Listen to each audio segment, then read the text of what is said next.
एक बौद्ध भिक्षुक भोजन बनाने के लिए जंगल से लकड़ियां चुन रहा था कि तभी उसने कुछ अनोखा देखा। कितना अजीब है ये, उसने बिना पैरों की लोमड़ी को देखते हुए मन ही मन सोचा।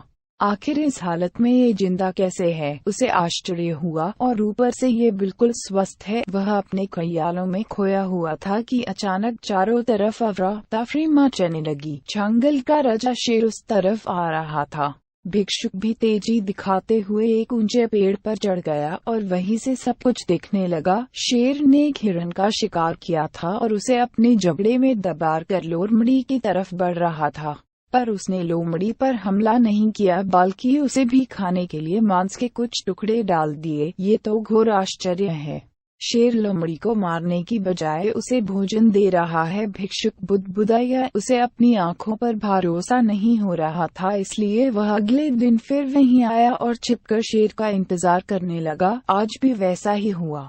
शेर ने अपने शिकार का कुछ हिस्सा लोमड़ी के सामने डाल दिया। यह भगवान के होने का प्रमाण है, भिक्षुक ने अपने आप से कहा। वह जिसे पैदा करता है उसकी रोटी का भी इंतजाम कर देता है। आज से इस लोमड़ी की तरह मैं भी ऊपर वाले की दया पर जीऊंगा। ईश्वर मेरे भी भोजन की व्यवस्था करेगा। और ऐसा सोचते हुए वह एक वीरान जगह पर जाकर एक पेड़ के नीचे बैठ गया। पहला दिन बीता, पर कोई वाहन नहीं आया। दूसरे दिन भी कुछ लोग उधर से गुजर गए, पर भिक्षुक की तरफ किसी ने ध्यान नहीं दिया। इधर बिना कुछ खाए पिए वह कमजोर होता जा रहा था। इसी तरह कुछ और दिन बीत गए। अब तो उसकी रही सही ताकत भी खत्म हो गई। वह चलने फिरने के लायक भी नहीं रहा। उसकी हालत बिल्कुल मृत व्यक्ति की तरह हो चुकी थी कि तभी एक महात्मा उधर से गुजरे और भिक्षुक के पास पहुँचे।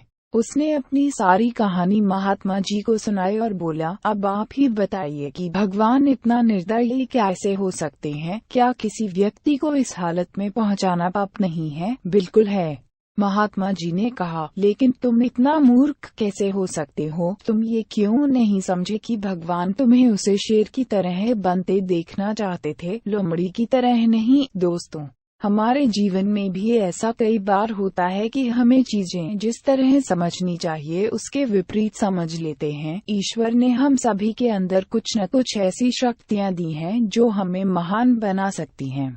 जरूरत है कि हम उन्हें पहचाने। उस भिक्षुक का सौभाग्य था कि उसे उसकी गलती का एहसास कराने के लिए महात्मा जी मिल गए, पर हमें खुद भी चौकन्ना रहना चाहिए कि कहीं हम शेर की जगह लोमड़ी तो नहीं बन रहे हैं।